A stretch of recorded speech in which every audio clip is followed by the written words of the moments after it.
Hi, I'm Kevin Davis with Renovations by Fairfield.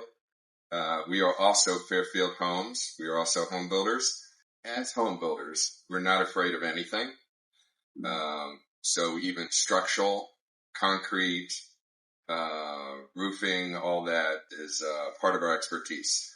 We follow three companies, Building Science Corporation, Journal of Fine Home Building, and Green Building Advisors.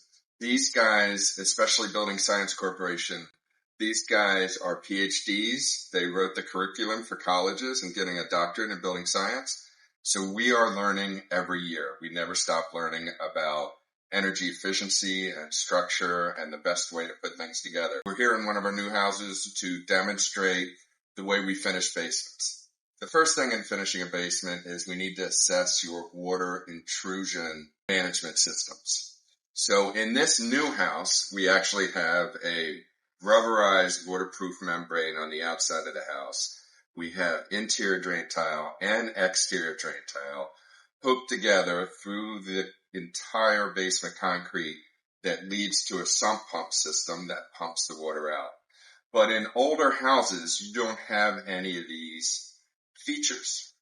So you have to assess the water intrusion, which starts with your grading outside, your drainage outside. If it's a very high likelihood that you're going to get water in, we're going to want to do interior drain tile, and we're going to want to do manage the water as it might condensate on the walls and down to the interior drain tile.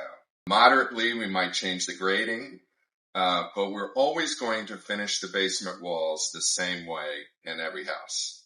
What I want to demonstrate in finishing the basement walls is I have a prop here. This is the framing, 16 on center, framing the basement walls. Now what most people will do is they'll utilize the existing basement insulation. This is entirely wrong. This plastic is a vapor barrier. Concrete is a porous material. You are accepting cold, humid air from the concrete and you're blocking it with a plastic vapor barrier. You're going to create a lot of condensation and you're going to create mold behind here. So the first thing we're going to do is we're going to rip down this new construction insulation that we put in here. Any type of vapor barrier we don't want here. So up until recently, we were always framing walls. We were holding this wall with a 1-inch air gap. This was considered the proper building science. 1-inch air gap to hold it away from that porous basement wall. The problem is this 1-inch area is an area for cool air to meet warm air. Again, when cool meets warm, it creates condensation. Another problem is when we insulate with bad insulation, we put this bat in the wall. First problem is it's faced. The face is a vapor barrier. So it's going to create that condensation. So you have to remove this face. It has to be unfaced. The second problem is when the wall is held out with the 1-inch air gap, air is going to move around it and it's going to create condensation. So what we do instead is after we take this vapor barrier down, we're going to use 1-inch rigid foam and we're going to glue it to the concrete foundation.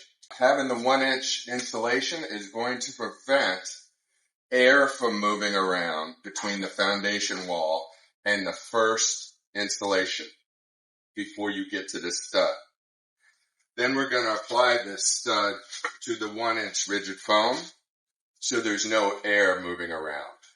This insulation stays in here tight so there's no air moving around. The other thing that 1-inch foam does, if you can imagine, each one of these wall studs under the old method of wall stud insulation, wall stud insulation, each wall stud emits energy. It's a thermal bridge. A thermal bridge means there's no insulation on this side of the wall stud and this side of the wall stud.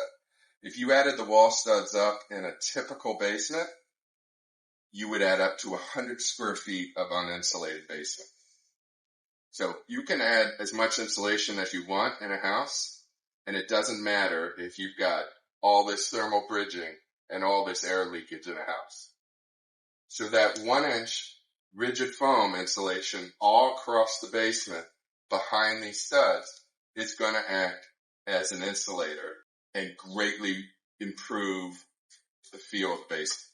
So as we further assess the basement, we can address things like sound insulation. One of the most effective ways for sound barriers, let's say you're going to have an office in your basement and there's still people on the second floor, or you're going to have a theater room in the basement and there's still people living a different lifestyle on the first floor.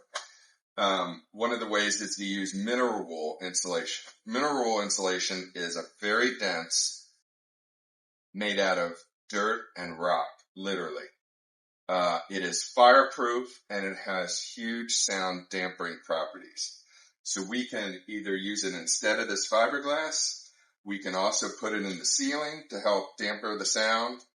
We can also use another product, which is a drywall system called Quiet Rock. Quiet Rock is 2 sheets of drywall with a plastic sound dampening in between the two. Used together with the mineral wool, it becomes, there's no such thing as soundproofing, but it becomes a huge reduction in sound.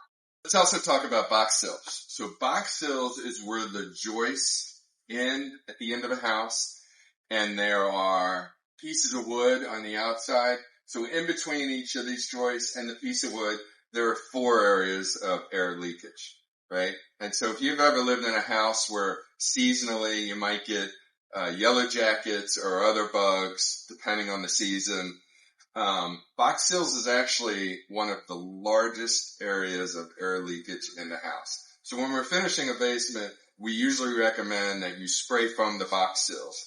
This greatly increases the energy efficiency of the basement, but it also eliminates your insect problems. Let's not forget that mineral insulation also, because it's made out of dirt and rock, it also resists moisture.